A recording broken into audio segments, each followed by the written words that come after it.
do you pair with being on gear? Like, do you take testosterone, or do you take like any other supplements to help that, so it's like maybe healthier for you, or just works better? I mean, I'm not on anything nuts where I have to be on any like precautionary stuff, but most guys, if you get into like some strong orals, I mean, it's like D-bol, Deca, Anadrol, those are really, heard of that they're one. really toxic on your liver, so you'll want to take a liver support. And a lot of guys don't do that, but you definitely want to take like a liver and kidney support on those, because they're extremely toxic on your organs.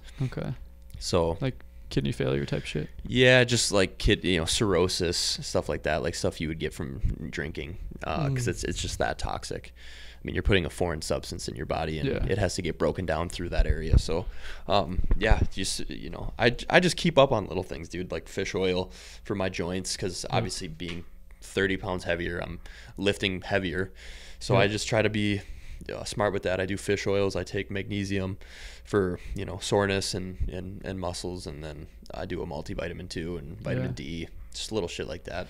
And do you teach yourself all this just fitness knowledge? A lot of my supplement knowledge came because I worked at Vitamin Shop. You did? In high school, yeah. So I worked there. I love Vitamin Shop.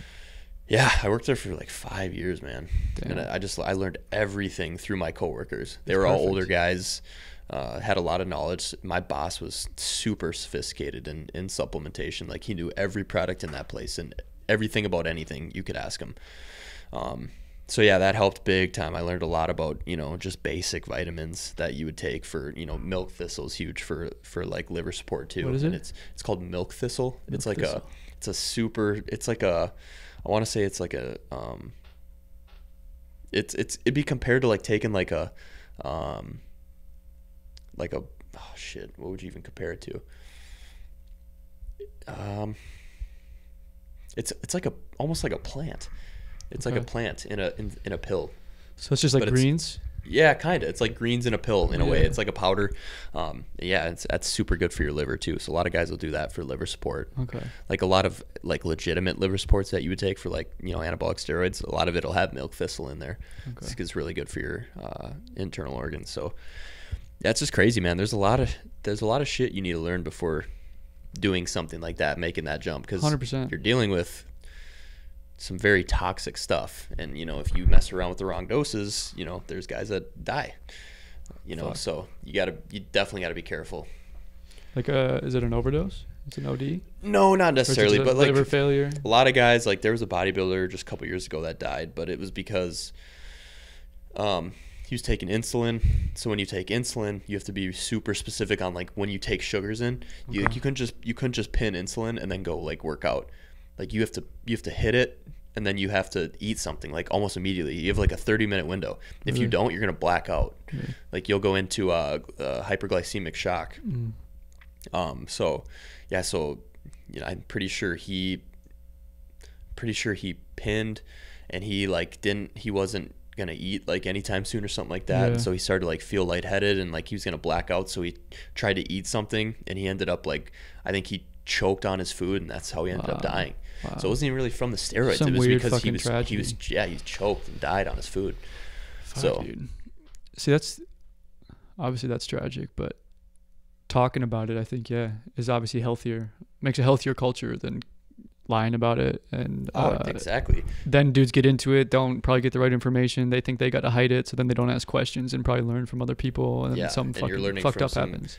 Fucking idiot that doesn't know anything. And because I've heard of some people just kind of fucking around, not even bodybuilders, just people I know that would just like to try it, whatever. Taking like testosterone.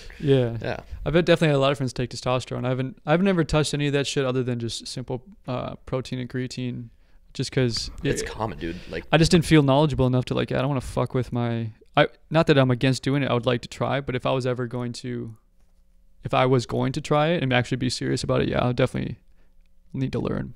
Oh, big time. Yeah. And like I have a lot of knowledgeable people that I talk to, but even then, like you still have to have you still have to have like the capability to do your own research too. Yeah. Like I listen to a lot of guys that say a lot of stuff that's great, but you constantly got to be reading up on like what's new, you know, you know, doing your own research is essentially what I'm getting at. Because you can hear from everybody under the sun about what you should be doing, but sometimes they know what's good for them. Exactly. Not necessarily what's good for you. I was gonna say it's case to case too. Yeah.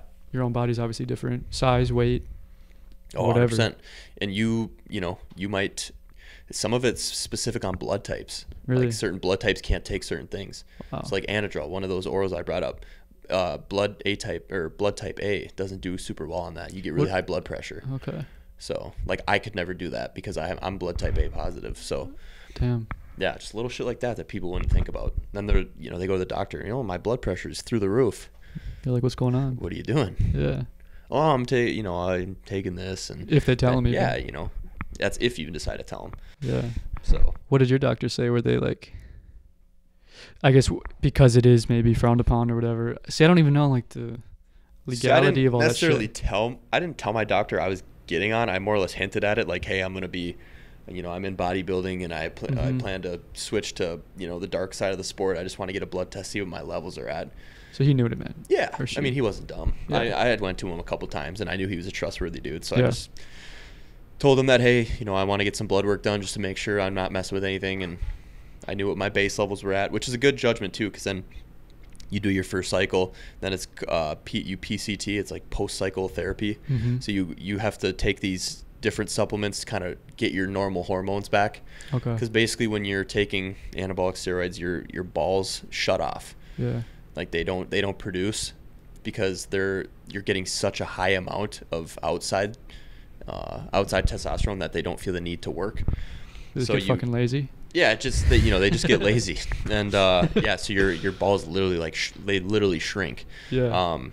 So yeah, then you get on, you know, some different things that kind of help you get your production back and your hormones, and then once your levels drop back to normal, like baseline, then you can, you know, wait a couple weeks and then start another cycle. Your balls come back, everything's good. Oh yeah, you take some stuff, you know, HCG, you take a couple, you know, shots of this here and there, and you're good to go. Make sure they're working. Yeah. Yeah, but you got to make sure you take that stuff into account. Yeah, man. I mean, you don't want to just go cold turkey. You don't just want to. Would that cause issues? Or is it higher potential? It is controversy, man. Some people think it's better. They think you recover faster and your levels go back to normal faster, but there's the flip side of it where you're literally going from doing this and your body sits here and then you're throwing it into shock. Yeah. At least when you PCT, you're starting here, but you're slowly getting back down to normal again. So do you wean yourself off the? Yeah, exactly. It's like coming off of cigarettes. You wouldn't want to just go from, oh, I smoke a pack a day to I'm not going to smoke at all. You wouldn't do that. It's not realistic. So you start here, you ease your way down when you're doing that, and that's kind of like what doing a post cycle is essentially. Is you are kind of just telling your body, hey, we're going to come back to normal now. I'm going to help you through this process instead of just being like, oh, we're done. And are you through your first cycle? Yeah, I did my last week was my last time. So do you feel like side effect? Like, do you feel your temper is shorter or anything like that as it's coming off, or as you're no, man, getting off of it? I was at such low levels or such low doses, it didn't really affect too much. But and I also, the things I was taking, like testosterone and stuff, they stay in your system for a couple weeks still. So my body hasn't even let go of it yet. I feel that. So it's like the half-life of whatever it is. Yeah, the half-life's pretty strong. So or pretty lengthy. So it'll take, 3-4 weeks until my body starts to realize it's not getting it, and then it'll start to go back. And are you expecting to feel side effects then, or you think it's just so subtle you'll just kind of not even? Oh, it'll be subtle, man. It'll be subtle, and plus I'll be on my PCT by then, because you wait like 2 weeks and then you get on PCT. Oh, so you do stop. So yeah, you don't do anything for 2 weeks, but you're technically still within cycle because your body still has it, and then you start your PCT like after it's like 14 days. I think I'm doing. Damn. Bro, so I think it's fun just learning this shit. It's cool, man. It's like a whole other game. It's a science, literally for sure. Science of bodybuilding. Yeah. It adds just a whole different conversation. Just mixing chemicals and compounds. You're doing chemistry. Yeah. It's That's pretty cool. Dope. It's cool. Yeah. It's just, it's cool if you're safe about it. That's the thing. Yeah. Like, people put such a bad stigma on it. Like, oh, you're injecting this and doing that. It's like, yeah, you can get injectable like vitamin B12. Is that is that bad? You know, there's a documentary too that I remember watching. I wish I remembered what it was, on steroids. I watched this a few years ago because there was a guy who had two brothers. I think one of them was in powerlifting, and he was a user, and then one of them was trying to be like a WWE guy, and he was a user. And this, what you're talking about is three brothers. This specific brother was against it, but wanted to research it and actually made a film about it. And he basically, his kind of point was that overall steroids are very much demonized. I'm pretty sure it's called Better, Faster, Stronger. It might be something like that. It was really cool because it basically at the end kind of at least gave me the impression that steroids at this point have basically been demonized. Like, obviously, if you do it wrong, it can be bad. But if you do it right and you're smart about it, it's really not that big of a deal. Your body will recover if you get off it, whatever. That it's kind of like been demonized like marijuana has been in the past, of like this horrible thing. And it's really not. Well, dude, it's really not. If you really want to get specific too, look at modeling and acting. You think these dudes are landing these roles? For example, what's one that would have just...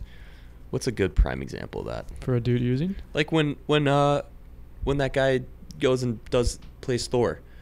You think he's just getting on a diet? Yeah. And playing that role? The turnaround fucking shit. Dude, yeah, these guys. Mark Wahlberg. Yeah. The Rock. Stallone. The Rock. Dude, come on. These guys that are landing these... The kid that did that played in Creed. You think these guys are just going out there Michael B. Jordan, getting shredded in, X amount of weeks from just working out? No, dude. It's... If you want to talk about substance abuse, look at, like, seriously, acting. Acting's horrible for it. For the fitness. Because these guys are making, they got to make weight and look a certain way in such weeks, and they got to maintain that through the whole process of the production. Yeah. Dude, it's so hard. So that probably doesn't match up with the cycles. No, I mean, these guys are having So that's just that's my 2 cents on it. It's everywhere. I mean, you're obviously experienced. Bodybuilding gets it big time because we're such a public eye in it, and we produce the freaks. Yep. And the most extreme version of it. But dude, it's in Hollywood, man. Like, steroids are in Hollywood. Check the mic and make sure it sound right, boys.